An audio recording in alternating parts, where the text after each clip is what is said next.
ଜାତୀୟ ରାଜଧାନୀ ଦିଲ୍ଲୀ ଓ ତାହାର ଆଖପାଖ ଅଞ୍ଚଳରେ ଗତକାଲି ଦିନସାରା ବର୍ଷା ହୋଇଛି। ପ୍ରବଳ ବର୍ଷା ପାଣି ଜମିବା ହେତୁ ଦିଲ୍ଲୀର ରାସ୍ତାଘାଟ ପୁରା ପାଣିରେ ବୁଡ଼ି ରହିଛି। ଏହି କାରଣରୁ ମୁଖ୍ୟତଃ ସ୍କୁଲ, କଲେଜ ଓ ଅଫିସ ଯିବା ପାଇଁ ଯାତ୍ରୀମାନେ ସମସ୍ୟାର ସମ୍ମୁଖୀନ ହୋଇପାରନ୍ତି। ତେବେ ଗତକାଲିଠାରୁ ବର୍ଷାର ତୀବ୍ରତା ହ୍ରାସ ପାଇଛି।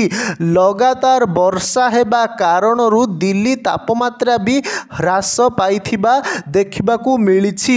ତାତିରୁ ଦିଲ୍ଲୀବାସୀଙ୍କୁ ତ୍ରାହି ମିଳିଛି ସତ, ହେଲେ ବର୍ଷା କାରଣରୁ ସେମାନେ ଯାତାୟାତ କରିବାରେ ବହୁ ଅସୁବିଧାର ସମ୍ମୁଖୀନ ହେଉଛନ୍ତି। ତେବେ ଏହି ଲଗାତାର ବର୍ଷା କାରଣରୁ ଦିଲ୍ଲୀବାସୀ ଅନେକ ଅସୁବିଧାର ସମ୍ମୁଖୀନ ହେଉଛନ୍ତି।